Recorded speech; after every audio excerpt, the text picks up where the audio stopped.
स्मृति प्रकरण के संबंध में किसी को कुछ प्रश्न हो या कुछ कहना हो तो हाँ जी। ये जो नित्यानुमय वेद है ना, उसके बारे में थोड़ा कन्फ्यूज़न है। जो यहाँ पर लिखा है तो मैं जो समझी हूँ वो मैं बता रही हूँ कि वेद जो है चाहे प्रकट हो अप्रकट हो, उसको और नित्यानुमय वेद को उसके साथ कोई संबंध नहीं है। नित्यानुमय वेद वो है जो ऋषियों ने आगे के जो कल्प है वहाँ से उन्होंने जो कुछ प्राप्त किया है। मतलब वेद जो व्यास जी ने प्रकट किया है या नहीं किया है, या जो शाखाएं विच्छिन्न प्रच्छिन्न हो गई है, तो नित्यानुमय वेद का और उसका कोई रिलेशन नहीं है, ऐसा मैं समझी। ये बराबर है? मतलब उसका ये भाग नहीं है, ऐसा मैं समझी। नित्यानुमय वेद, वेद का मूल जो वेद है, जो प्रकट अप्रकट जो भी है, तो उसका ये भाग नहीं है। बराबर है?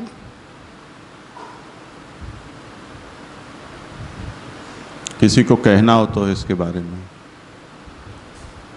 और लोग क्या समझें। दंडवत प्रणाम जी।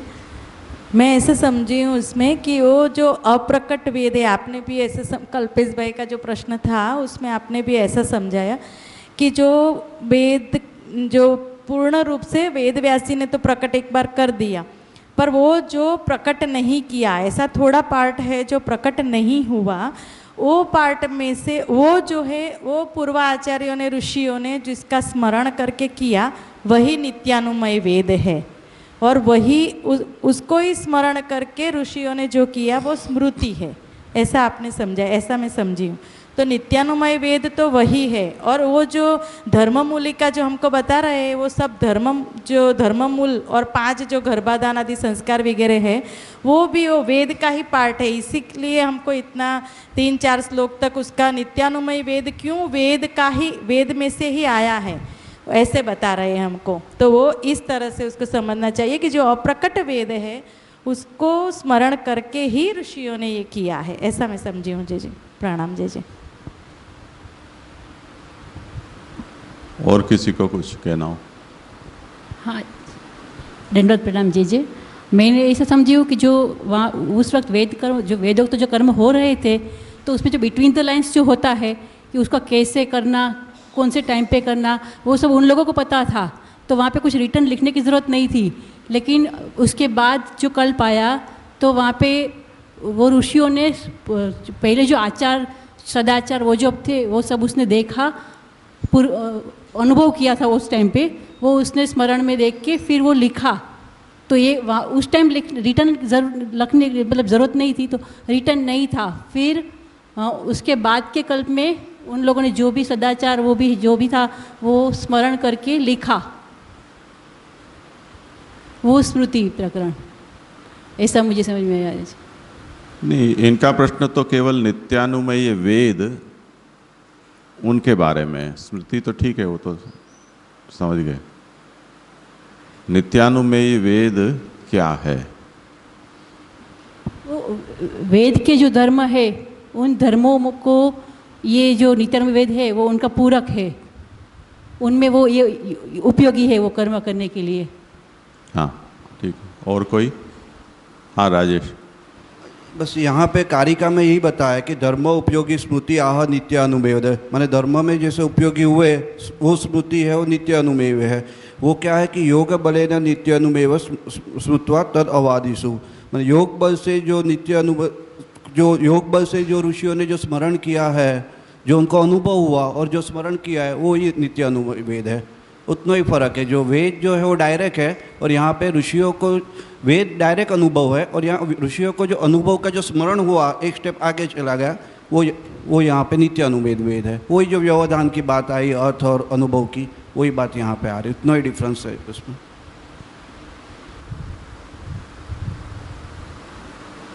हाँ, अब क्या लग रहा है? प्रणाम जी। वो ये जो कह रहे हैं ना कि वेद का पार्ट नहीं है, तो वो तो सही है, वेद का पार्ट नहीं है ये। वो ये जो बेलाबेन ये कह रहे हैं कि वो वेद जो है प्रकट या अप्रकट है उसका पार्ट नहीं है ना, ये नित्यानुमय वेद है वो उसका पार्ट तो नहीं है। स्मृति जो है वेद नित्यानुमय वेद,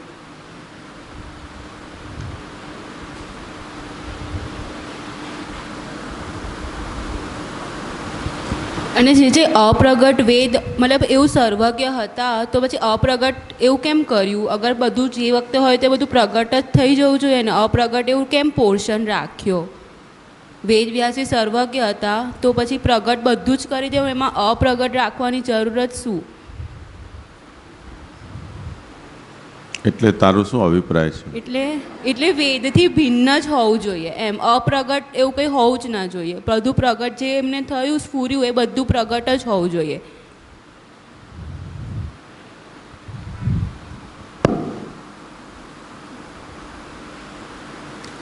देखो समस्या ये है, उल्टे से इसको देखो।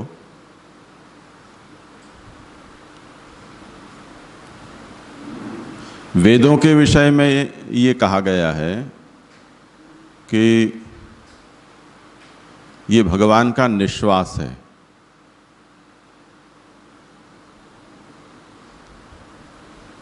और उस निश्वास को अपौरुषेय शब्द राशि इस रूप में शास्त्रों में कहा गया। अब पुराणों में जो वेदों के प्राकट्य का वर्णन आता है और सृष्टि के प्राकट्य के बहुत ही आरंभ के काल की जो कथाएं हैं, जिसमें हयग्रीव अवतार, वराह अवतार, ये जो सब भी हुए हैं, इसी तरह मत्स्य अवतार, उस समय ये बात आती है कि जो वेद प्रकट हुए उन वेदों को कई बार चुरा लिया गया और उन वेदों को फिर से वापस लाने के लिए भगवान को भिन्न भिन्न अवतार लेने पड़े। पर वो ऐसी कथाएं हैं या ऐसा इतिहास है कि जिसमें किसी मानव सृष्टि का और उसमें कहीं कोई उल्लेख नहीं है। वो दिव्य लोकों में ही ये सब घटनाएं हो रही हैं और वहीं पर भगवान उसका समाधान भी कर ले रहे हैं।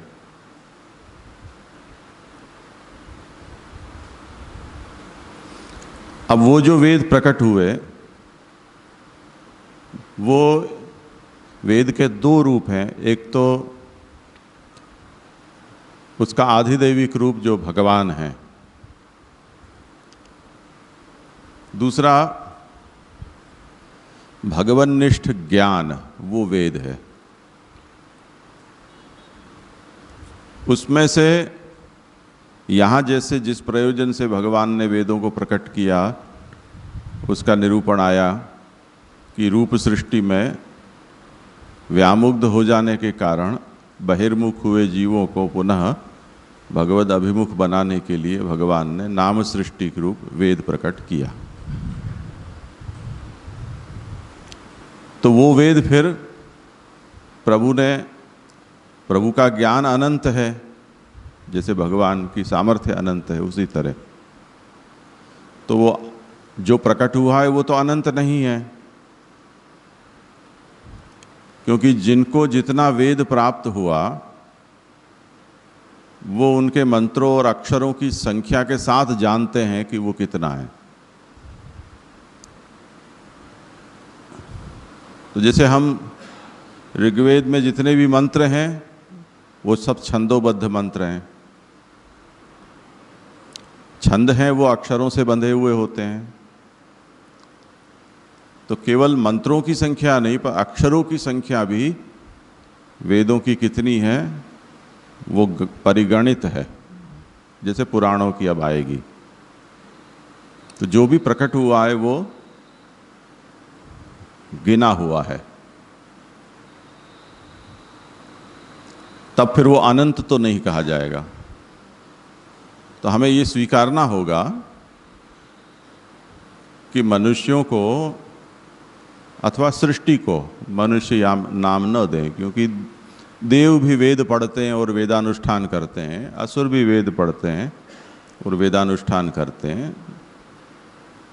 तो जो भी प्रकट सृष्टि है उनको जितने वेद से भगवान का प्रयोजन सिद्ध हो जाता हो, उतना भगवान ने ज्ञान अपने में से प्रकट किया, यानी उन ऋषियों को भगवान ने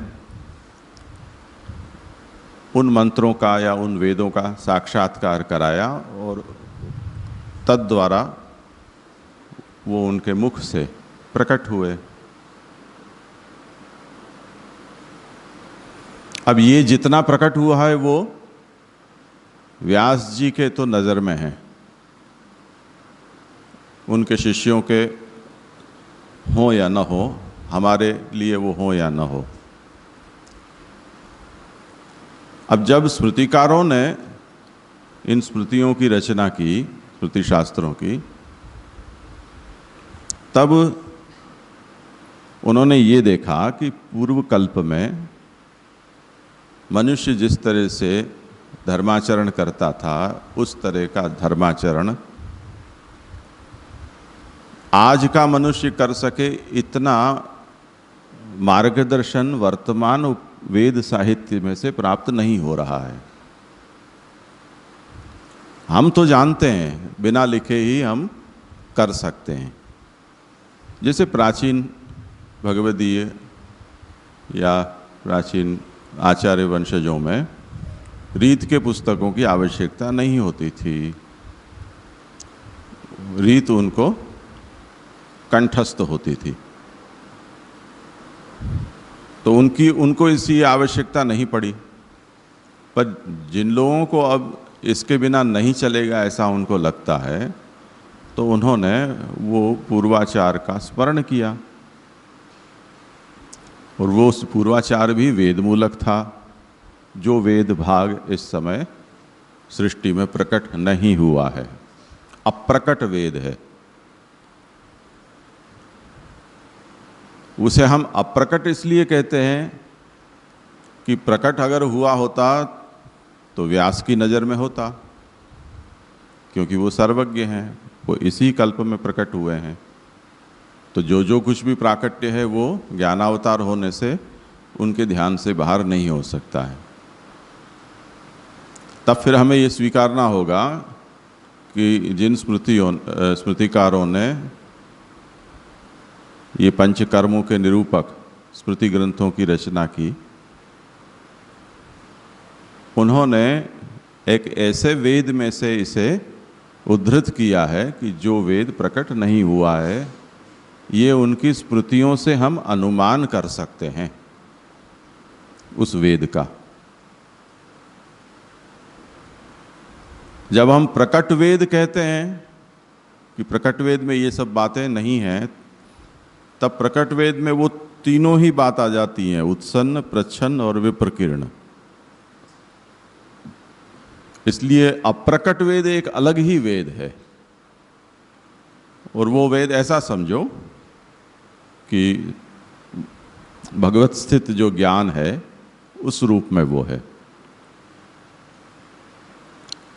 तो जो भी कुछ उपलब्ध नहीं हो रहा था प्रत्यक्ष वेद में, वो सब स्मृतिकारों ने नित्यानुमयी वेद से ग्रहित किया और स्मृति ग्रंथों के रूप में उसको प्रकट किया।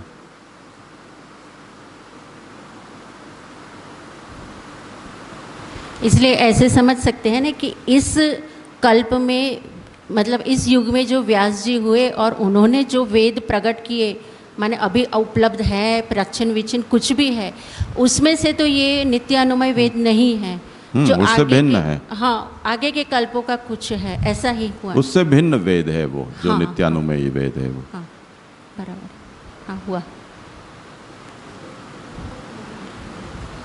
हाँ, माइक लेकर बोलो। ये जो नीति मूलिका स्मृति थी और जो लोक व्यवहार मूलिका स्मृति है, उन दोनों में अगर कुछ अंश ऐसा हो जो वेद के विरुद्ध हो, तो जैसे नित्यानुमेय वेद में हमने अज्यूम किया था कि मतलब नित्यानुमेय वेद में जैसा अज्यूम किया कि वो उन्होंने योग बल से ऋषियों ने लिखा होगा, और जैसे आचार मूलिका में अज्यूम किया कि वो जिन्होंने लिखा वो वेदज्ञ थे, इसलिए जो लिखा होगा वो सच ही लिखा होगा। थोड़ा आगे आ जाओ ना। हाँ, टेंशन में क्यों आ जाते? वो सत्य ही लिखा होगा तो वैसे इधर भी अज्यूम करके उसको प्रमाण मान लेने का, या फिर अगर वेद विरुद्ध है तो प्रमाण नहीं मानने का? ऐसा है कि वेद के अलावा और कहीं भी वेद विरोध है तो वो अप्रमाण ही है, वो कोई सी भी स्मृति क्यों न हो। ये तो एक सर्वसामान्य सिद्धांत है। और जैसे वो नित्यानुमेय वेद में भी वेद अवेलेबल नहीं थे तो हमने अनुमान ही लगाया ना कि ऐसा होगा पहले, तो वो भी प्रत्यक्ष वेद में तो वो भी हमें नहीं पता था ना कि है या नहीं है, तो वो अनुमान ही लगाया ना। देखो, हर स्मृति का अपना अपना एक विषय है। जो विषय वहाँ पर कहा जा रहा है, जैसे हमने ये देखा कि गर्भाधान संस्कार यानी षोडश संस्कार, 7 तरह के पाक यज्ञ, प्रायश्चित कर्म, श्राद्धादि कर्म, ये सब चीज़ें जो स्मृतियों में कही जा रही हैं वो नित्यानुमेय वेद मूलक हैं। इन सब बातों का निरूपण, अब इस वेद के साथ उनका विरोध होना संभव ही नहीं है, क्योंकि वो इसका यहाँ कोई उल्लेख ही नहीं है वेद में, तो विरोध कहाँ से होगा? प्रत्यक्ष वेद में उपलब्ध हो तब तो उसके साथ कोई विरोध हो सकता है। इन स्मृतियों में उन चीज़ों को प्रकट इसीलिए तो करनी पड़ी कि उपलब्ध वेद में ये चीज़ें नहीं हैं, मिसिंग हैं। अब जो मिसिंग है तो उसके साथ विरोध कैसे होगा? जैसे मैं तुमको कहूं कि तुम ये बात गलत बोले, मैंने ऐसा नहीं कहा, अब मैं बोला ही नहीं हूं तो विरोध कैसे होगा? मैंने कुछ कहा हो और उससे विरुद्ध तुमने कुछ कहा हो, तब तो कोई कंपेयर कर सकता है कि ये सच बोला या झूठ बोला।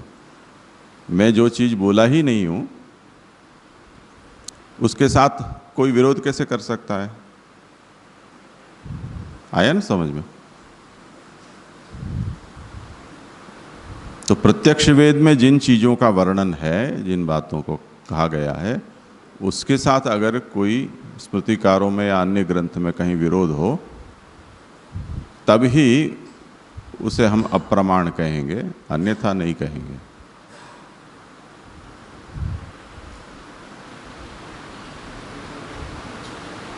जैसे यहाँ पर जो द्रव्यादि शुद्धि विकल्पम लिखा है ना, तो वहाँ द्रव्यादि शुद्धि श्रोत और स्मार्त दोनों के लिए ही ये शुद्धि गिनने की है ना, 40 कारिका में।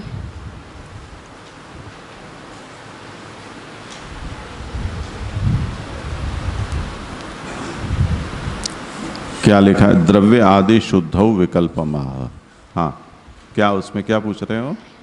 ये जो द्रव्य की शुद्धि का प्रकार लिखा है तो वो श्रोत और स्मार्त दोनों कर्मों में जो द्रव्य यूज़ होते हैं उन दोनों की शुद्धि का प्रकार है, क्योंकि नीचे ऐसे लिखा है संस्कार पक्षे वेदो मूलम। तो ऐसा समझने का कि जहाँ शुद्धि के बाद जो संस्कार है तो वो वेद श्रोत के लिए है, ये कुछ समझ में नहीं आया वेदो मूलम में।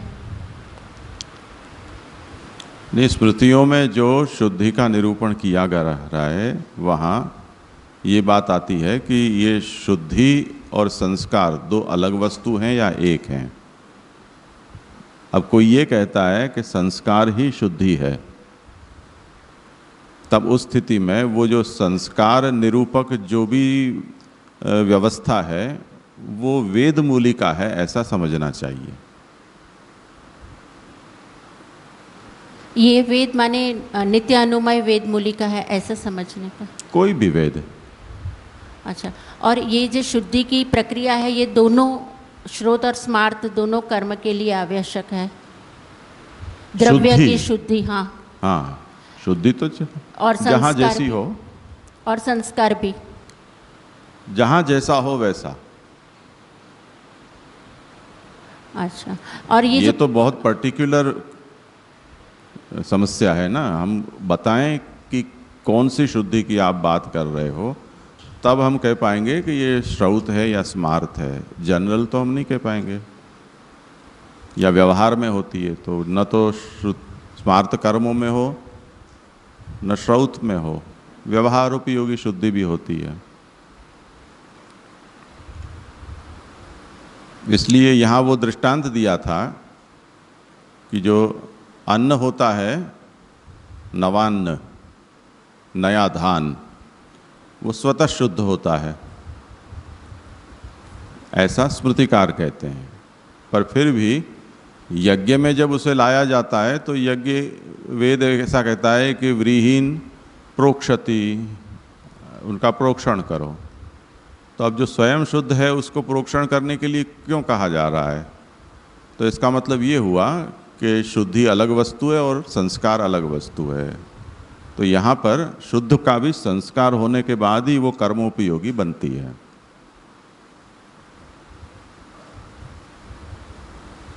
तो कई जगह ये होता है कि संस्कार ही शुद्धि हो जाती है, उससे पृथक कोई शुद्धि की आवश्यकता नहीं होती है।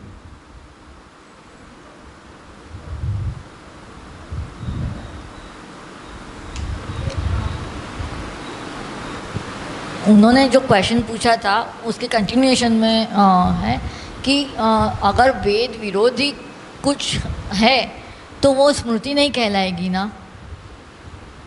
नहीं, स्मृति तो कहलाएगी पर प्रमाण रूप नहीं कहा जाएगा, वो अप्रमाणिक कहा जाएगा। अच्छा, तो जैसे मतलब बुद्ध लोग या जैन लोग वो माइक एकदम पास रखो मुंह के। हाँ, जैसे बुद्ध लोग और जैन लोग वो लोग वेद को नहीं मानते हैं, तो उनके जो पुराण हैं तो वो स्मृति कहलाएगी कि नहीं कहलाएगी? नहीं नहीं, वो किसी शास्त्र की कक्षा में आते ही नहीं है। अच्छा, उनका वो जाने, हम उसकी कोटि का निर्धारण हम क्यों करें? उसके बारे में हम कुछ नहीं कहेंगे।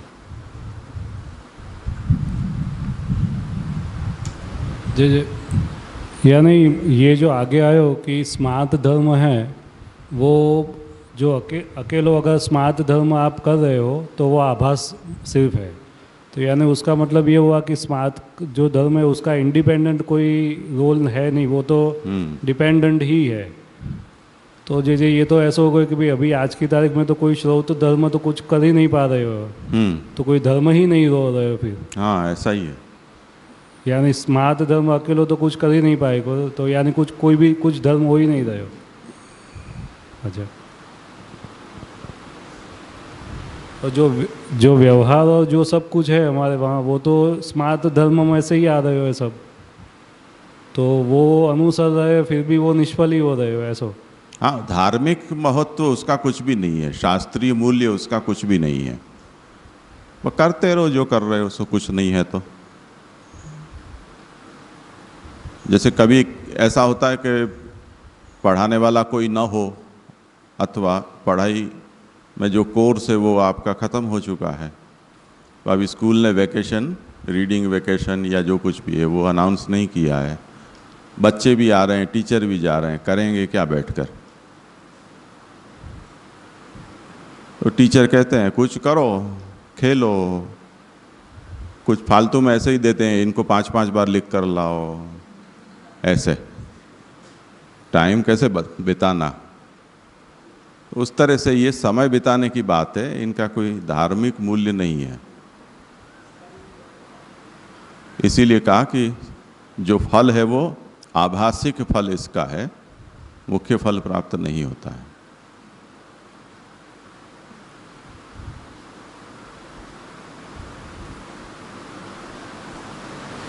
मतलब जैसे यहाँ जो आभास को कहा, जैसे वेद में कोई काम्य कर्म बताते हैं तो वो आगे जाते निष्काम भी वो करते, उसको आगे ऐसी बुद्धि हो सकती है कि मुझे ये कर्म काम्य नहीं किंतु निष्काम करने चाहिए।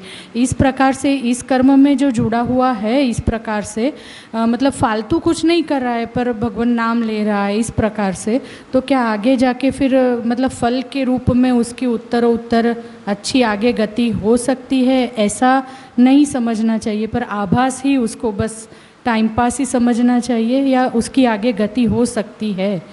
ऐसा एक मेरी ऐसी समझ थी कि यहाँ इतना वो कुछ भी कहा है तो भगवान नाम के विषय में, मतलब वेद या स्मार्त कर्म के विषय में कहा हुआ है, तो वो इस जन्म में या आगे जाके ये समझेगा कि मुझे ब्राह्मण होके या मुझे ये दीक्षा लेके ये करना चाहिए था, ये नहीं, ऐसे वो आगे या उसको फिर आभास मतलब टाइम पास ही ऐसे ही समझना चाहिए? विहित होगा तो कुछ आधार बनेगा, विहित नहीं होगा तो नहीं बनेगा।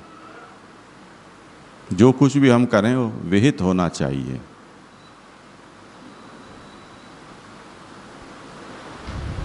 जय धन्यवाद जय जय जय। जैसे आपने कहा तो कि जैनों में कल्पसूत्र ही होते हैं, तो जैसे कल्पसूत्र में तो यहाँ पे उनको जो अर्थ है वो तो वैदिक बताया हुआ है, और जैन तो वैदिक कुछ भी माने नहीं, फिर उनको कल्पसूत्र क्यों कहे? नहीं, ये तो मैंने मजाक में की थी बात, वो कोई सीरियसली लेने की बात नहीं थी। रिजेम्बलेंस की मैंने बात की थी उस अर्थ में कि अगर कोई हमारे यहाँ वेद के अनुरोधवश कर्म नहीं करके और कल्पसूत्र को ही वेद के स्थान पर रखकर वैदिक कर्मों को करता है, तो उसका अप्रोच कैसा माना जाएगा? तो क्योंकि वो मूल से तो दूर हट गया है। तब मैंने ये कहा था कि अगर जैसे कोई अहिंसा परमो धर्म, ये जैनों का परम सिद्धांत है, और उस सिद्धांत के बल से या उससे प्रेरित होकर अहिंसा का व्रत लेता है, ऐसे वैदिक मार्गी को क्या फल मिलेगा?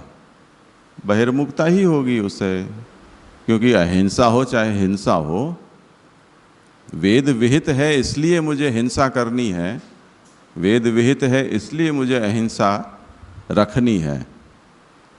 ऐसे वेद के प्रमाण बल से अगर कोई व्यक्ति आचरण करता है तब तो उसका आचरण फलदायी होता है या गिनती में लेने योग्य होता है।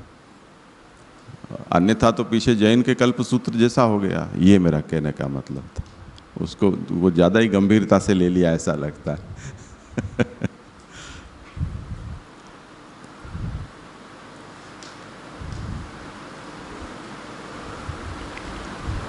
कुछ है और? तो आगे बढ़ें।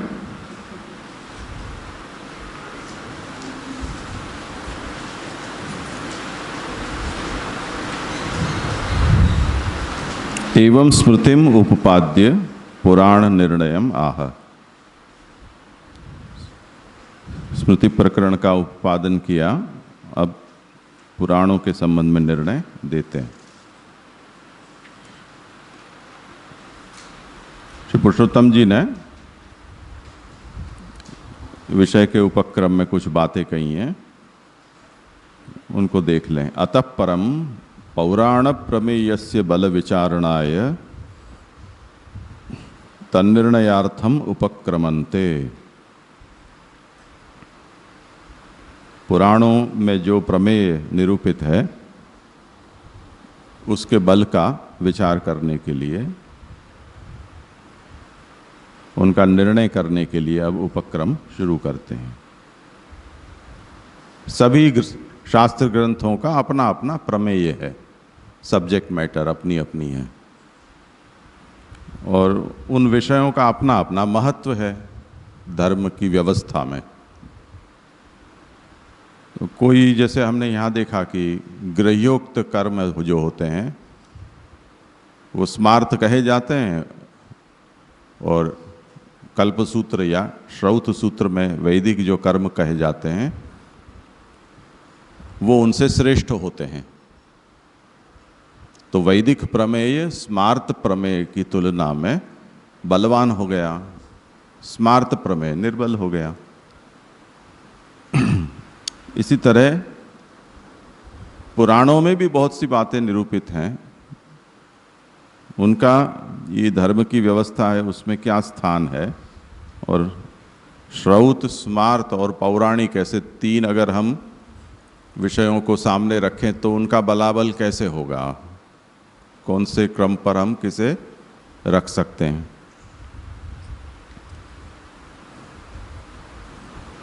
दूसरा, वेदोपब्रह्मणत्वेन स्मृतित्वेनैव सूत्रेषु तेषां ग्रहणेन तत्तुल्यत्वात्। अब पुराण जो है उनको वेदों के उपब्रह्मण कर्ता कहा जाता है, अर्थात वेद के अर्थ को समझने के लिए पुराण उपकारक होते हैं। दूसरा, पुराणों को हम वेद नहीं कह सकते, वो स्मृति तुल्य होते हैं। जब हम शास्त्रों की कोटियों का निर्धारण करेंगे तब ये आएगा कि श्रुतिस्तु वेदो विज्ञेयः धर्मशास्त्रंतु वै स्मृति ही। श्रुति तो वेद है और वेद के अतिरिक्त जितना भी वांग्मय है उनको हम बहुत ही सरलता से स्मृति कोटि में डाल सकते हैं। तो जितना भी पौराणिक वांग्मय है उनको हम स्मृति कोटि में उनका निवेश हो सकता है। परंतु सूत्रेषु तेषां ग्रहणेन तत्तुल्यत्वात्, जैसे सूत्र ग्रंथ हैं, हमने ये देखा कल्पसूत्र में कि कल्पसूत्र का विषय तो वैदिक है, तो विषय की दृष्टि से कल्पसूत्र को हम वेद के साथ रखना चाहेंगे, परंतु उनका प्राकट्य का प्रकार जो है और उनका जो फॉर्मेट है उस दृष्टि से हम उनको स्मृति में रखेंगे। तो हमारी लाइब्रेरी अगर हम जमाते हों तो ग्रंथों को जमाने में हम जहाँ पर वेद के ग्रंथों को रखेंगे वहाँ अगर पुराण के होंगे या इतर ग्रंथ होंगे तो उनके बजाय हम कल्पसूत्र को वेद के ग्रंथों के पास रखना चाहेंगे, क्योंकि वेदार्थ उससे सरलता से समझ में आता है। उसी तरह पुराण यदि वेदों की व्याख्या है तो कल्पसूत्र की ही तरह स्मृतियों की बजाय पुराण वेद के ज़्यादा निकट जाते हैं। तो अर्थतः पुराण वेद के निकट हैं और उनका प्राकट्य का प्रकार जिस तरह से है उस तरह से सोचें तो कल्पसूत्रों की तरह वो स्मार्त प्रतीत होते हैं। तो कुछ अंश में जैसे कल्पसूत्र में वेदों के साथ तुल्यता है, कुछ अंश में तुल्यता नहीं है, उसी तरह पुराणों की भी वेद के साथ कुछ अंश में तुल्यता है और कुछ अंश में नहीं है। दूसरा, तत्र पुराण लक्षणस्य प्रसिद्धत्वात् नाम मात्रेणैव निर्दिशन्ति। अब आचार्य चरण ये आज्ञा करते हैं कि पुराण निर्णयम आह। यहाँ महाप्रभु ने कोई पुराण विशेष का नाम नहीं दिया है कि मैं कौन से पुराण के बारे में निर्णय दे रहा हूँ। जैसे श्री भागवत तत्वार्थ दीप निबंध महाप्रभु ने ग्रंथ का ऐसा नाम दिया, तो वहाँ पर पुराण का नाम दे दिया है कि भागवत पुराण के तत्व को प्रकाशित करने वाला निबंध है। ऐसे यहाँ महाप्रभु ने किसी पुराण का नाम का उल्लेख नहीं दिया है। क्यों नहीं दिया? क्योंकि पुराण तो बहुत प्रसिद्ध हैं, सब जानते हैं। वेदों के नाम में या स्मृतियों के नाम में लोगों को माथा खुजलाना पड़ सकता है, पर पुराण तो सब लोग झट से बोल देते हैं। भले ही 18 पुराण के नाम हमें ना आते हो, पर 5-7 पुराण तो हम बता ही देते हैं। तो तत्र पुराण लक्षणस्य प्रसिद्धत्वात् नाम मात्रेणैव निर्दिशन्ति पुराण निर्णयम आह इति। अब जैसे अभी हमने विचार किया कि पुराणों के प्राकट्य की प्रक्रिया जानी पहचानी है, कौन से पुराण किन किन लोगों के बीच में संवाद के रूप में प्रकट हुए हैं। किसी ने कुछ पूछा, उसका किसी ने उत्तर दिया। तो जैसे हम भागवत का दृष्टांत लें तो भागवत में कई संवाद के रूप में ब्रह्मा जी ने कुछ पूछा और भगवान ने कहा, सूत ने पूछा, शौनक ने कहा, इसी तरह परीक्षित और सुखदेव जी के साथ हुआ। इस तरह से किसी ने पूछा है और किसी ने उसका उत्तर दिया है, उस तरह से वो शास्त्र प्रकट हो गया है। तो इस तरह से उसके कर्ता के रूप में कोई ना कोई प्रसिद्ध है ऋषि, या कोई भक्त। और कर्ता का नाम आ गया इसका मतलब वो वेद नहीं है, ये सिर्फ स्पष्ट बात हो गई। तब हमें उसे स्मृति समझ लेना चाहिए। तो यहाँ वो कहते हैं कि क्या पुराणों का निर्णय स्मृतियों के निर्णय की तरह किया जा सकता है? इसे एक अलग कक्षा में क्यों रखना? मुख्य बात ये है, पुराने समय में जब विचार होता था तब विचार में गौरव और लाघव इसे बहुत ज़्यादा महत्व दिया जाता था। गौरव का मतलब अननेसेसरी किसी बात को लंबा चौड़ा करना। क्यों इतनी कैटेगरी बनाते हो जिससे कि व्यवस्था में तकलीफ हो? जैसे हम किसी ने अगर pushtimark.net वेबसाइट देखी हो तो समस्या हो जाती है। उसने इस पीड़ा को अनुभव किया होगा कि अगर हम अपने यहाँ के किसी पुस्तक को, ग्रंथ को खोजना चाहें तो आप कई स्टेप्स में जाना पड़ता है।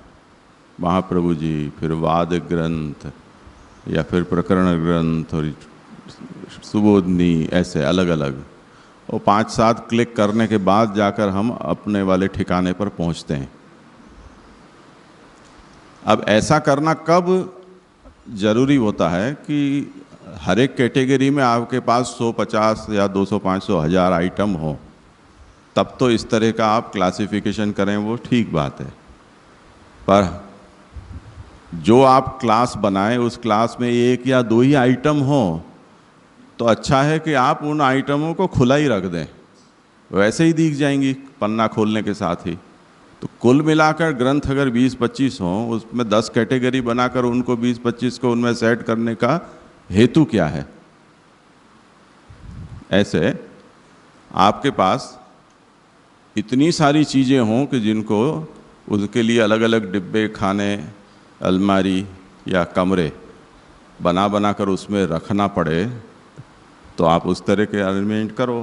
पर इतनी जगह न हो, वस्तुएं, आइटम, तो एक ही कमरे में सब रख दो तो जा घुसते ही दिख जाएगा, नहीं तो लोगों को इतना चक्कर काटना पड़ेगा।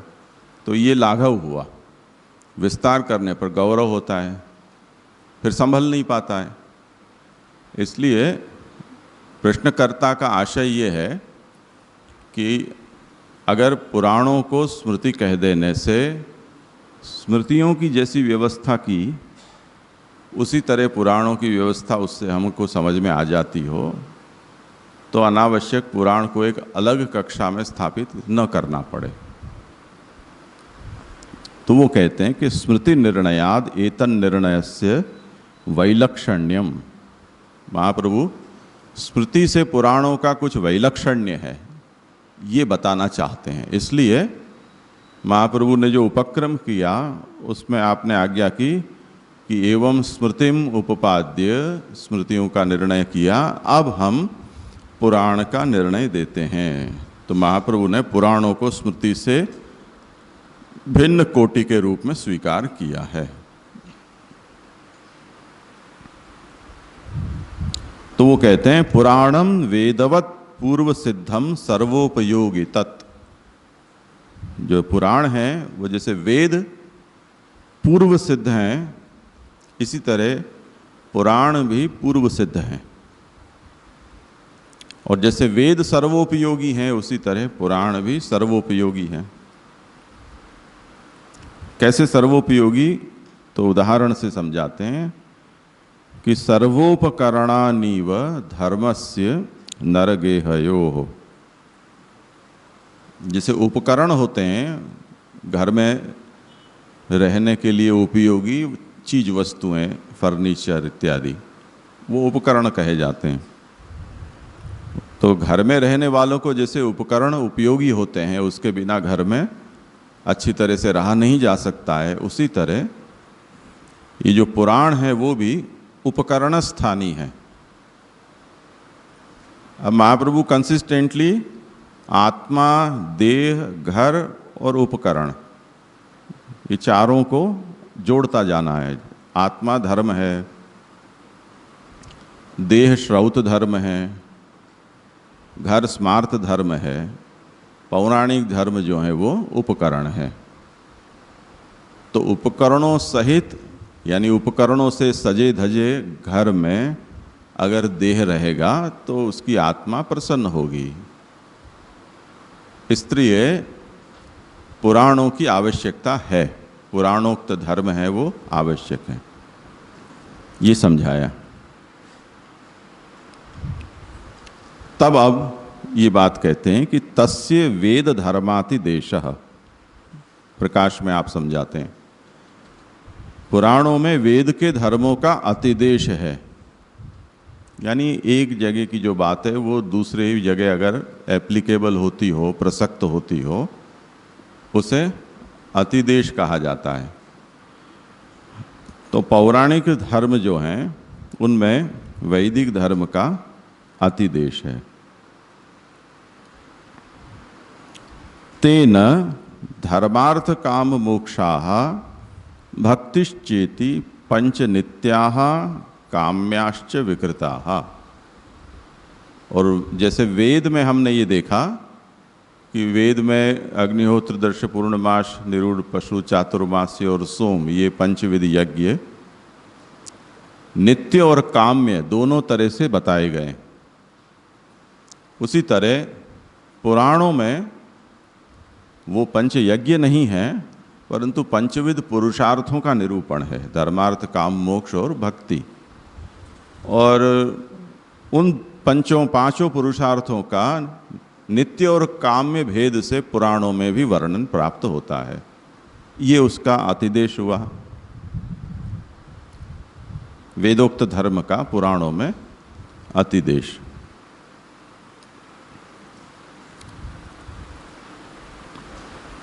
एतेन अतो वेदवदेव अस्य निर्णय कर्तव्य इति भाव। इसलिए महाप्रभु कहते हैं कि जैसे वेदों का निर्णय हमने किया उसी तरह पुराणों को अभी निर्णय यहाँ करना चाहिए। अब इस विषय पर पुरुषोत्तम जी ने अपने विवरण में बहुत ही विस्तार से विचार किया है। और अभी हिंदू धर्म में हमारे पास जितने भी धर्म साहित्य हैं उनमें सबसे ज़्यादा प्रचलित साहित्य पुराण का है। टेलीविज़न में और सब स्थानों में, बॉलीवुड में अगर फिल्में बनती हैं तो पौराणिक कथाओं पर बनती हैं। इसी तरह सीरियल्स बनती हैं तो वही रामायण, महाभारत, कृष्ण कथा या देवी या महादेव जी, इनके ऊपर ही बनती हैं। उपनिषदों के ऊपर या ये अग्निहोत्र, दर्श, पूर्णमास, पशु और सोम यज्ञ इत्यादि जो पंचविध यज्ञ हैं उनमें से किसी वेद के ऊपर अभी तक कोई मूवी भी नहीं बनी होगी और न कोई ऐसी सीरियल बनी होगी। अगर कोई बना दे तो कोई देखेगा भी नहीं, उसकी टीआरपी ऐसी गिर जाएगी कि उसको कोई एडवर्टाइज नहीं मिलेगी। वो दूरदर्शन में एक डॉक्यूमेंट्री के रूप में शायद चल जाए तो चल जाए, उससे ज़्यादा उसको महत्व नहीं मिल सकता है। वैसे श्रौत यज्ञों की लाइव रिकॉर्डिंग, मतलब जो लोग अपने यहाँ पुष्टि मार्ग में जैसे एक आडंबर के रूप में या कुछ नया करने की दृष्टि से आजकल यज्ञों का एक फैशन चल पड़ा है और उसका भी लोग लाइव प्रसारण करते हैं, पर उसकी बात नहीं करता हूँ। जैसे मैंने आपको सुबह के सत्र में कहा था कि महाराष्ट्र और गुजरात में मिलकर 5 या 6 अग्निहोत्री केवल बचे हैं। उसी में ये जो सातारा के पास वाई गांव है वहाँ पर भी एक अग्निहोत्री है और वो लोग प्रतिवर्ष सोम यज्ञ करते हैं, आडंबर मुक्त सोम यज्ञ, जिसमें कहीं किसी से कोई भेंट नहीं लेते हैं, न किसी उसके पैम्पलेट छपते हैं, न उसके लिए कोई मनोरथी खोजा जाता है। वो शुद्ध सात्विक ब्राह्मण अपने कर्तव्य की भावना से वो यज्ञ करते हैं। और ये जो पाठशाला जिन्होंने धर्मकोश प्रकाशित किया,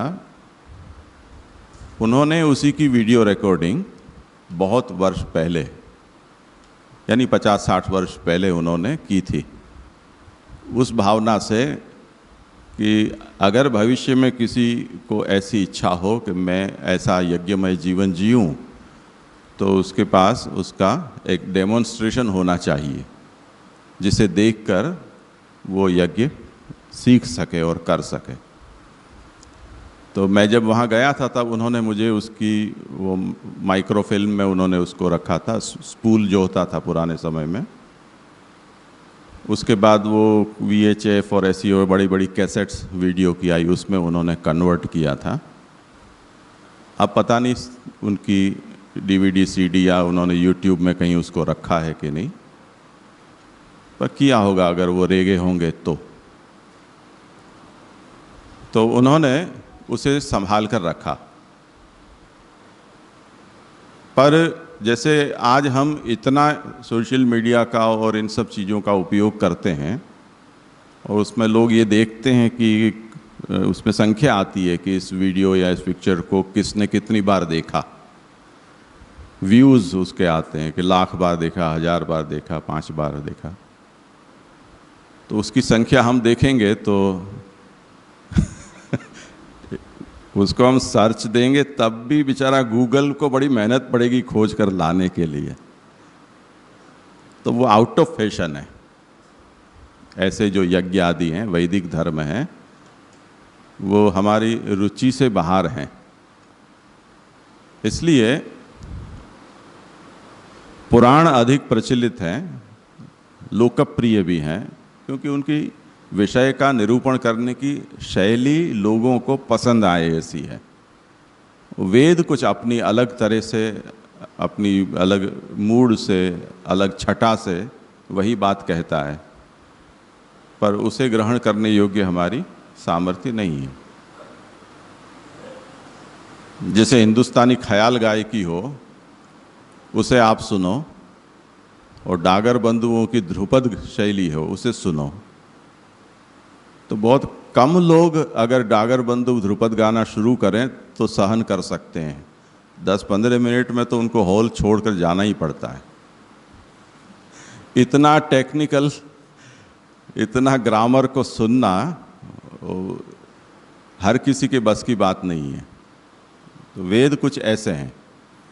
तो महाप्रभु ये आज्ञा करते हैं कि पुराणों का निर्णय वेद की तरह हम कर सकते हैं, क्योंकि वेद धर्म का अतिदेश यहाँ पर है।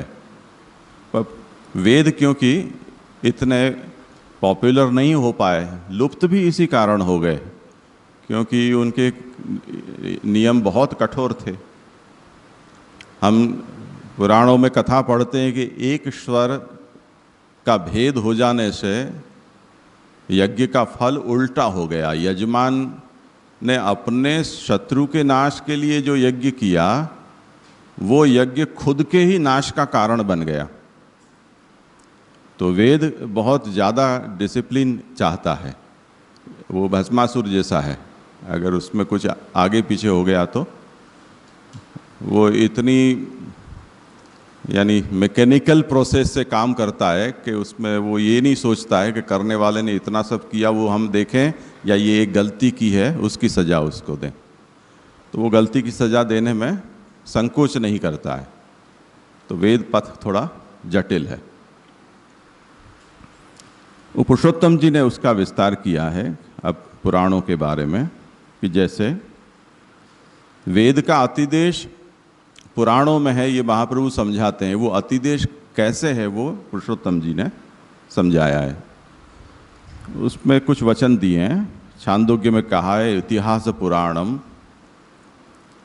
छांदोग्य उपनिषद ने वहाँ पर विद्याओं को गिनाया है, उसमें इतिहास और पुराण को भी विद्या के रूप में वहाँ गिना है वेद के साथ। सनत कुमार और नारद के संवाद में। और इसी तरह इतिहास पुराणम वेदानाम पंचमम वेदम इति श्रुतिरपि, ऐसा भी वेद में कहा है कि इतिहास और पुराण ये वेदों में 5वां वेद है, तो ये तो वेद स्वयं कहता है। तो पुराणों में वेद का अतिदेश वेद के वचन से ही प्राप्त होता है, उसमें हमें अपनी ओर से कुछ कहने की आवश्यकता नहीं है। और ये सब बातें आज हमें इसलिए भी चर्चा में लेनी चाहिए क्योंकि आर्य समाजियों का प्रभुत्व वर्चस्व व्यापक होता जा रहा है समाज में।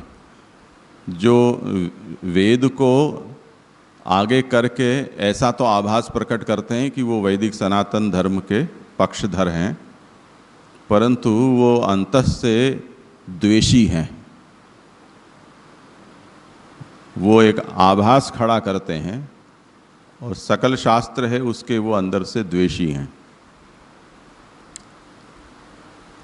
इस समय हम हमारे भारत के सर्वोच्च पद पर बैठे हुए लोगों को भी इसी कक्षा में गिन सकते हैं, या जिनका योग और आयुर्वेद क्षेत्र में लोग सबसे ज़्यादा नाम लेते हैं वो भी इसी कक्षा के लोग हैं, वो इसी विचारधारा के हैं। तो बात ध्यान से समझो कि पुराणों को हमें, हमारी जो परंपरा है उसने और हमारे आचार्य हैं उन्होंने कभी भी वेद से कम मूल्य का नहीं समझा है, वेद समकक्ष माना है। और इतना उससे भी ज़्यादा कि अगर आपने पुराण नहीं पढ़े हैं तो आपको वेद कभी समझ में नहीं आ सकते। इतना महत्व आपको पुराण को देना चाहिए।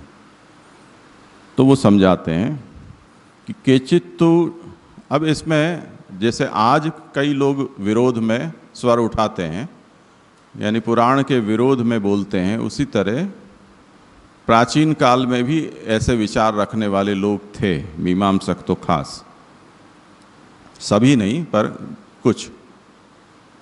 तो इन वचनों की व्याख्या उन्होंने ऐसे की कि जब वेद में ये बात कही जाती है कि इतिहास पुराणम वेदानाम पंचमो वेद, इतिहास पुराणों को वेदों में 5वां वेद मानो, तो उन्होंने कहा कि इसका अभिप्राय आप जो इतिहास पुराण बोल रहे हो वो नहीं है, पर वेद में ही जो ऐतिह्य निरूपित हुए हैं और वेद में ही जो पुरानी बातें कही गई हैं उनको 5वां वेद कहा जा रहा है। ऐसी व्याख्या। देखो, अब थोड़ी भी अक्कल चलाओगे तो हमने ये सोचा ही नहीं होगा अभी तक सुना उससे कि ऐसा भी अर्थ निकाला जा सकता है।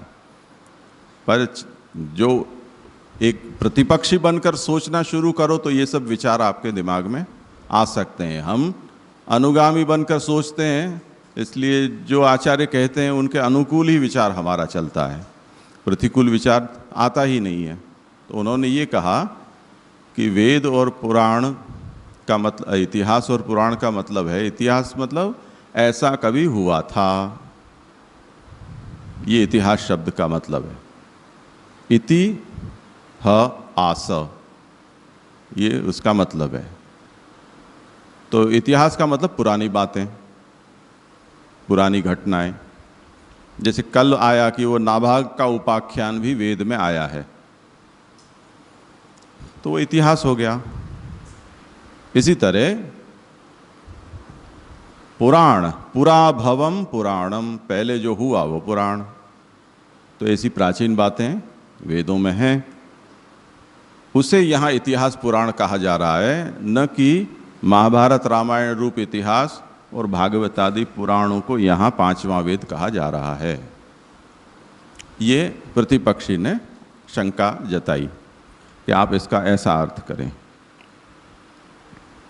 अब कहते हैं कि तत्तुच्छम, ऐसा कहना अति तुच्छ बात है, बेवकूफ़ी है, ऐसा मतलब इसका नहीं है।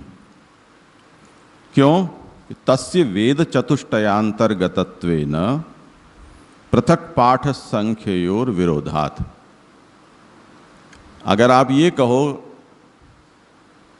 कि जो 4 वेद हैं उनमें जो पुरानी बातें हैं उनको ही इतिहास और पुराण कहा जा रहा है, तब यहाँ ये कहते हैं कि इतिहास पुराण को 5वां वेद कहो, वो 5 वाली संख्या कहाँ से लाओगे?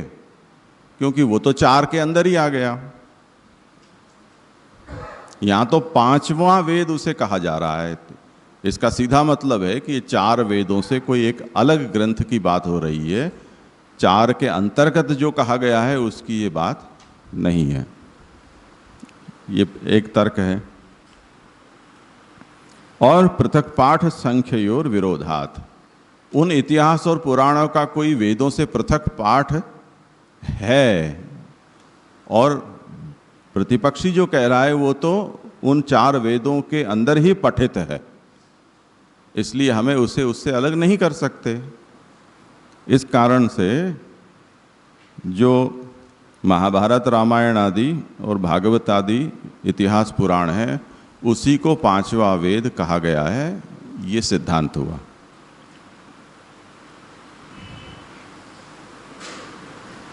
अब आगे कहते हैं कि अगर आप ऐसा नहीं स्वीकार करते हैं तब क्या दोष होगा, यानी रामायण आदि इतिहास ग्रंथ और भागवत आदि पुराणों को पांचवें वेद के रूप में आप स्वीकार नहीं करोगे तो क्या होगा। वो बताते हैं कि इतिहास पुराणाभ्याम वेदम समुपब्रह्मयेत बिभेत्यल्प श्रुतात वेद मामयम प्रहरिष्यति। ऐसे ब्रह्मांडीय पुराण के अंदर ये वचन आया है। वहाँ ये कहते हैं कि इतिहास और पुराणों से वेदों का उपब्रह्मण करना चाहिए। वेद उनसे डरते हैं जिन्होंने वेद इतिहास और पुराणों को नहीं पढ़ा समझा है, और उनसे वेदों का अर्थ जो नहीं करते हैं, वेद उनसे डरते हैं कि ये मुझे मार डालेंगे। तो ये जो बात कही जा रही है वो स्पष्ट रूप से इतिहास पुराण वेद के अर्थ के पोषक हैं, उनको समझाने की एक व्याख्या है। इस रूप में उसकी महिमा हमें समझाते हैं। इसी तरह वेदाः प्रतिष्ठिता सर्वे पुराणे नात्र संशयः, ये सभी वेद हैं वो पुराणों में प्रतिष्ठित हैं, इसमें कोई संशय नहीं है।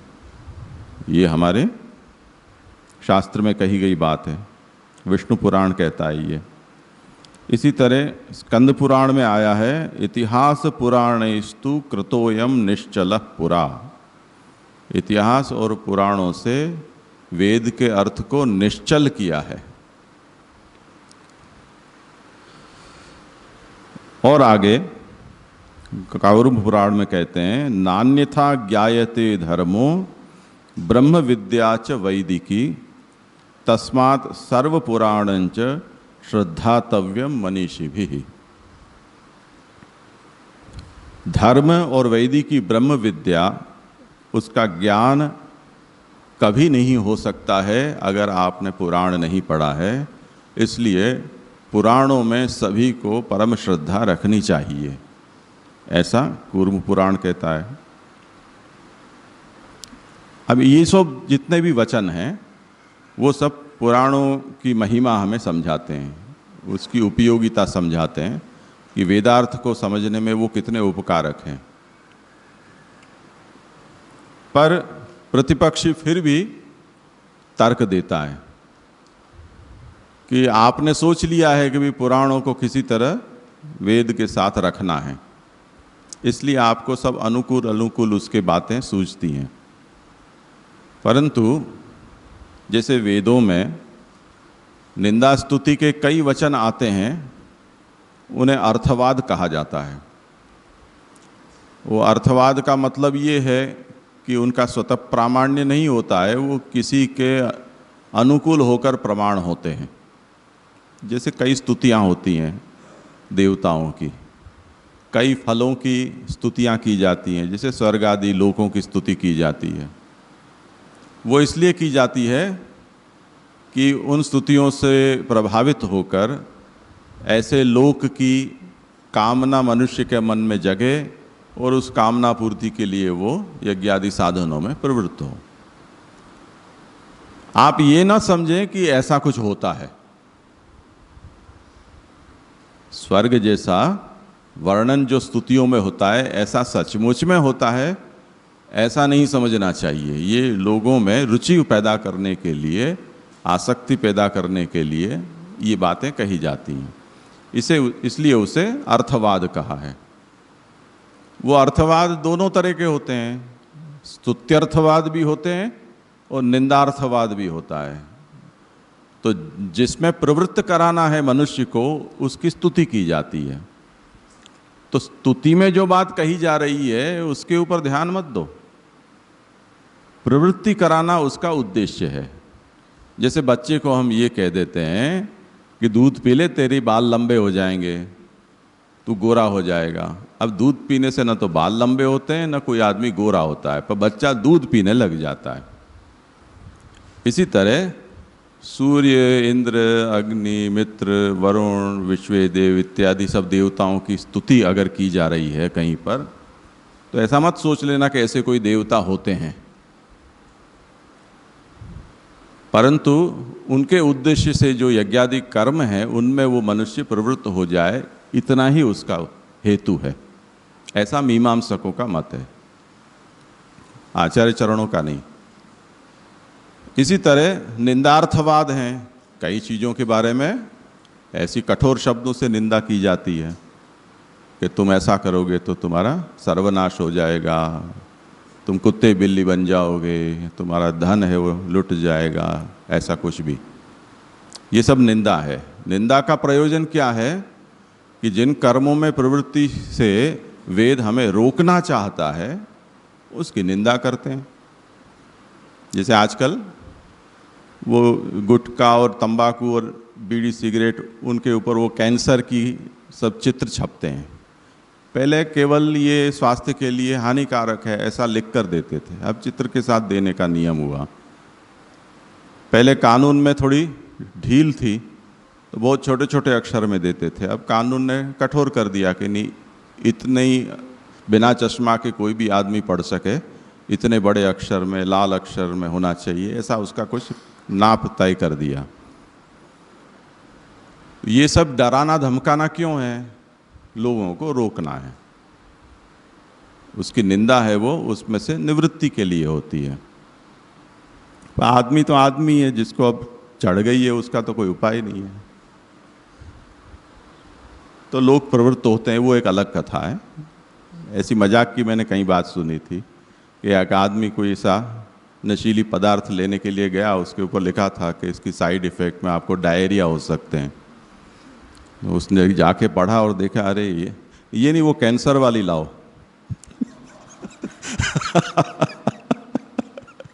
डायरिया वाली नहीं, कैंसर वाली लाओ। तो उसने रिप्लेस करा दी। तब जो आदमी शहीद होने के लिए निकला है उसको तो कोई कैसे रोक सकता है, तो निंदा भी नहीं रोक सकती है। तो उसके लिए कहते हैं कि आप इन सब जो पुराणों और इतिहास की महिमा मंडन जो की जा रहे हैं वो सब अर्थवाद हैं, उसे आप यथार्थ मत समझो, ऐसा प्रतिपक्षी सजेस्ट करता है। तो उसका निराकरण करते हैं कि नचायम अर्थवादः इति वाच्यम। इन सब पुराण के स्तुति वचनों को अर्थवाद नहीं मानना चाहिए। क्यों? कि बृहन्नारदीय जो पुराण है उसमें ये कहा गया है कि पुराणेषु अर्थवादत्वं ये वदन्ति नराधमाः तैः अर्जितानि पुण्यानि तद्वदेव भवन्ति ही। पुराणों में ऐसी निंदा स्तुति की गप्पें हाँकी गई हैं, ऐसा जो कहता है वो नराधम है और उसके द्वारा अर्जित जितने भी पुण्य हैं वो सब नष्ट हो जाते हैं। तो पुराणों को अर्थवाद कहना या पौराणिक बातों को अर्थवाद कहना ये तो महापातकी होता है, इसलिए उनको अर्थवाद नहीं माना जा सकता। अतः इतिहास पुराणे प्रसिद्धे एव ग्राह्ये। इसलिए वेदों में जो पुरानी बातें कही गई हैं उनको इतिहास पुराण नहीं मानकर जो इतिहास पुराण के रूप में सर्वत्र प्रसिद्ध हैं उन्हीं महाभारत आदि को और भागवत आदि को यहाँ पुराण के रूप में समझना चाहिए। हुआ ना स्पष्ट?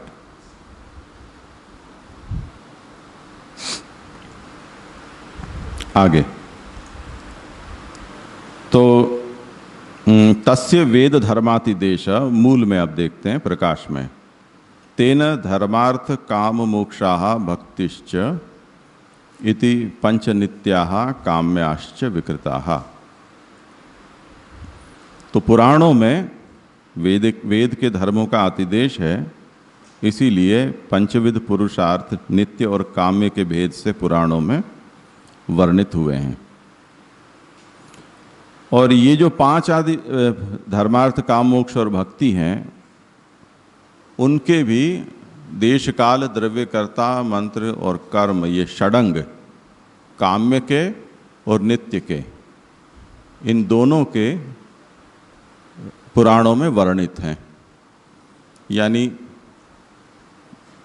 धर्म पुरुषार्थ सकाम और निष्काम।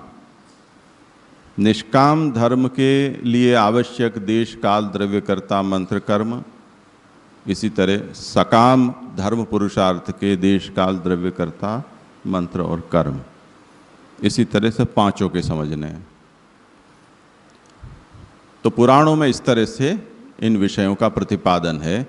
अब इसे आप वेद के साथ इसको मिलान कर लीजिए, ये सभी चीज़ें आपको वेद में मिलेगी। इसलिए वेद के धर्म का अतिदेश पुराण में है, ये सिद्ध हुआ। अब वो अतिदेश, इन सब चीज़ों का निरूपण गोकुलदास जी ने अपनी व्याख्या में किया है, उसको उसी में से देख लोगे तो सरल होगा। पुरुषोत्तम जी, क्योंकि आप लोगों के पास वो ग्रंथ है, तो मैं समझता हूँ आप उनको पढ़ लो।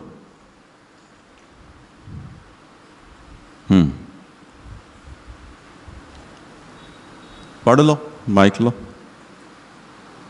171वां पृष्ठ, उसमें व्याख्या में जैसे अग्निहोत्रादिक पंच पदार्थ, वहां से जैसे अग्निहोत्रादिक पास रखो एकदम। जैसे अग्निहोत्रादिक पंच पदार्थ वेद में अनेक रूप वाले लिखे हैं, तैसे ही पुराण में धर्म अर्थ काम मोक्ष तथा भक्ति, ये 5 पदार्थ नित्य तथा काम्य भेद से अनेक प्रकार के वर्ण किए हैं। प्रथम नित्य कर्म धर्म, नित्य धर्म, जैसे अतिथि को पूजन करनो, अतिथिर विमुखो यातः पुण्यमादाय गच्छति। अर्थ जा घर सो अतिथि विमुख होए के जाए है, वह घरवाले को पुण्य लेके जावे है।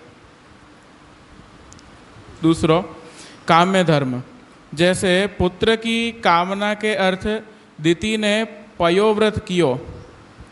तीसरो नित्य अर्थ, जैसे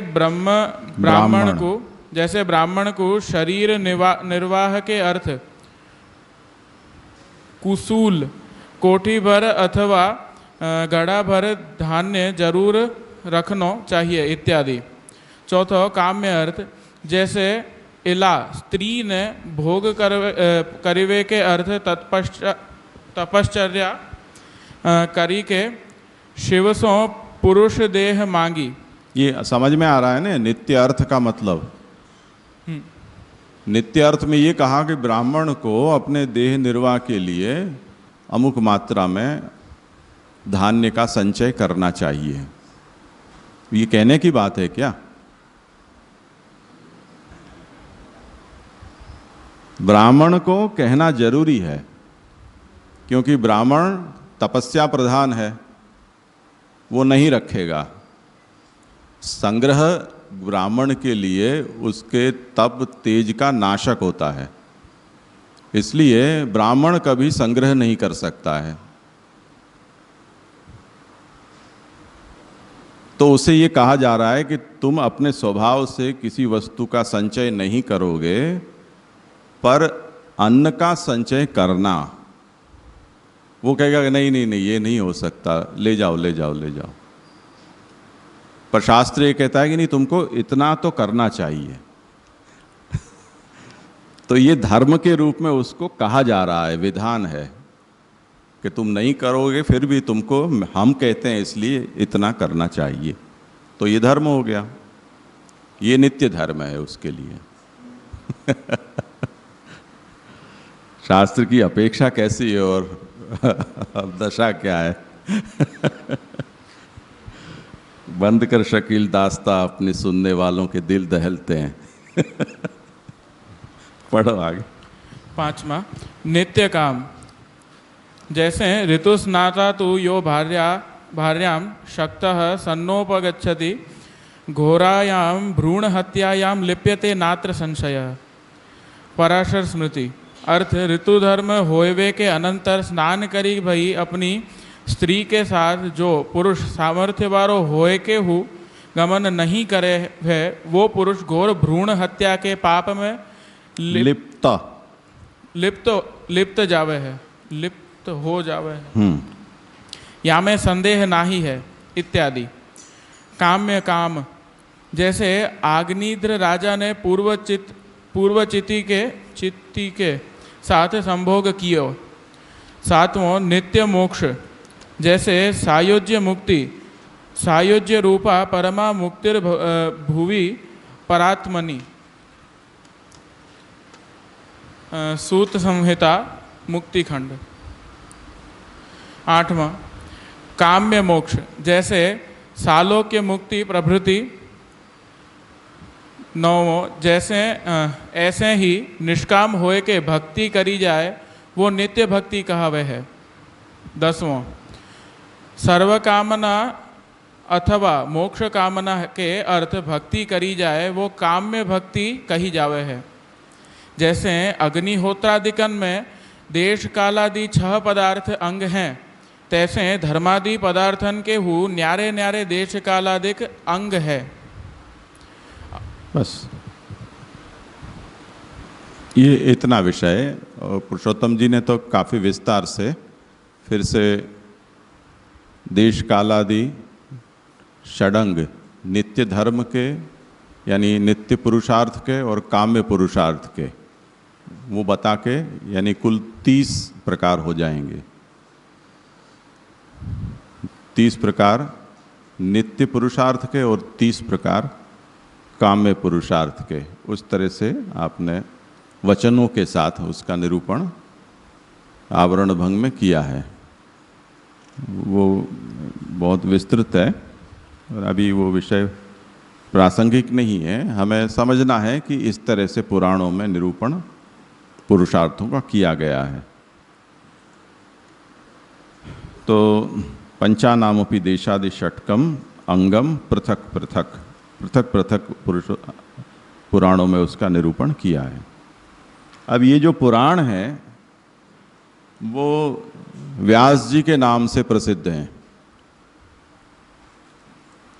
कि पुराण कर्ता कौन, तो व्यास। अपने यहाँ जो भागवत आदि प्रसिद्ध हुए हैं, कई लोगों के ऐसे मैसेज आते हैं कि हमने व्यास जी नु मूળ ભાગવત જોઈએ છે।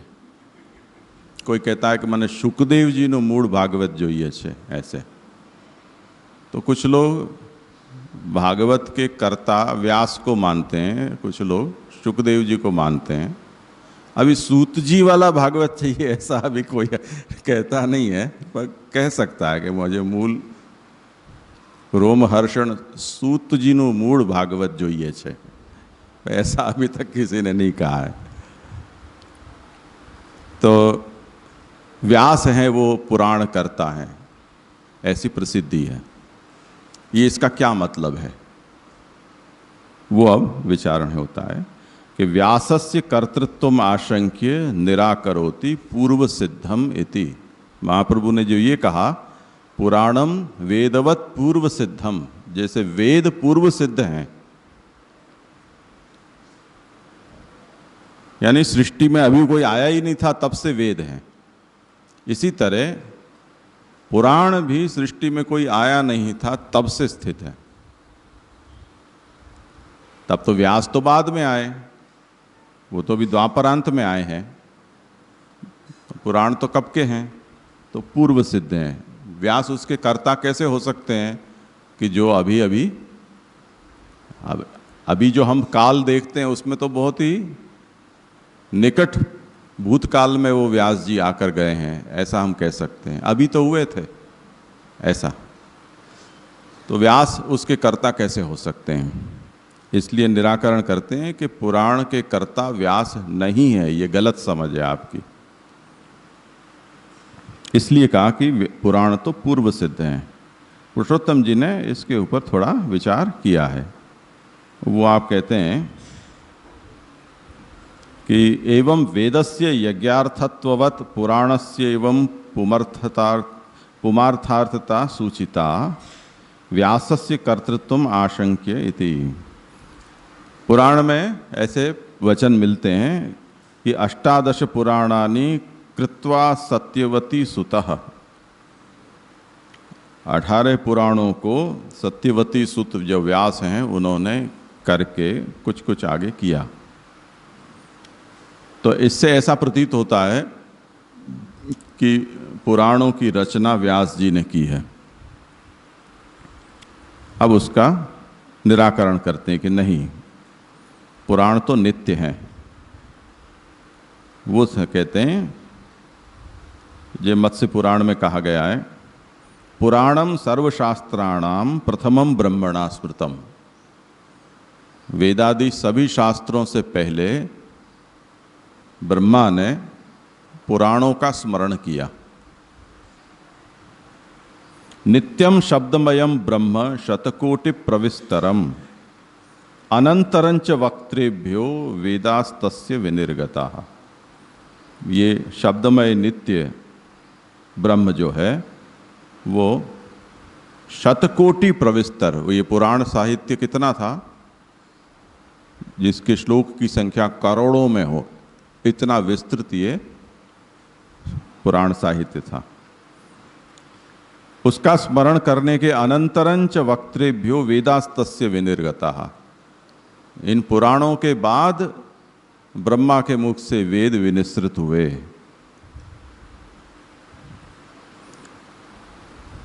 पुराणम एकमेवासीत, प्राचीन काल में पुराण एक ही हुआ करते थे। तस्मिन कल्पांतरे अनघ, हे अनघ, किसी को संबोधित करके कह रहे हैं, हे निष्पाप, कि उसके बाद जो कल्पांतर में वो जाकर विभक्त हुए। तो अब हम समझ सकते हैं कि पुराण का स्वरूप कैसा है। तो व्यास के द्वारा विरचित नहीं हो सकते हैं, वो वेद की तरह पूर्व सिद्ध हैं। एवं पुराण स्वरूप विषय का संदेहो निराकृतः। तो पुराण के कर्ता व्यास जी हैं, ये संदेह करके और उसका निराकरण किया। एवंच व्यास कर्तृकत्वम श्लोक संग्रहवत् पुराण समास करणात् बोध्यम। तब ये जो पूर्व एक वचन में ये कहा गया कि 18 पुराणानाम कर्ता सत्यवती सुतः, उस वचन में तो व्यास को कर्ता कहा है। तो क्या व्यास का इसमें कोई रोल ही नहीं है, ऐसा हम समझें? तो क्या ऐसा नहीं है? उनका कर्तृत्व श्लोक समसन रूप कर्तृत्व है। यानी जैसे जो ग्रंथ का संपादक होता है वो संपादन करता है, लेखक लेखन करता है, तो संपादक होना भी एक कर्तृत्व तो है ना। तो संपादक होने के अर्थ में ही, एडिटर होने के रूप में ही व्यास इसके कर्ता हैं।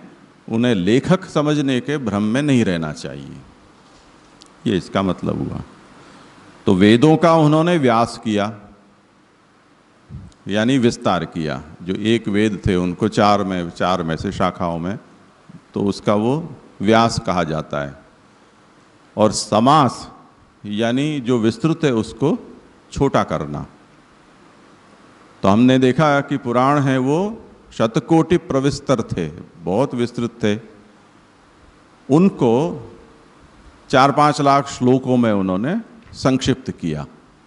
इसलिए वो समास व्यास विधिना, ऐसा व्यास जी के लिए कहते हैं कि कुछ विषय हैं वेदों को उन्होंने विस्तार कर दिया, व्यास कर दिया, और कुछ का समास कर दिया। तो वो व्यास इसलिए कहे जाते हैं। तो पुराण समास करणात् व्यास कर्तृकत्वम श्लोक संग्रहवत्। अब प्रश्न करते हैं कि इतना सब साहित्य तो पहले से ही था, वेद, फिर स्मृतियाँ इतनी सारी, और उसके ऊपर अब पुराण। तो पुराण की क्या इतनी सचमुच में ज़रूरत थी कि व्यास जी ने उनको प्रकट किया इस तरह से?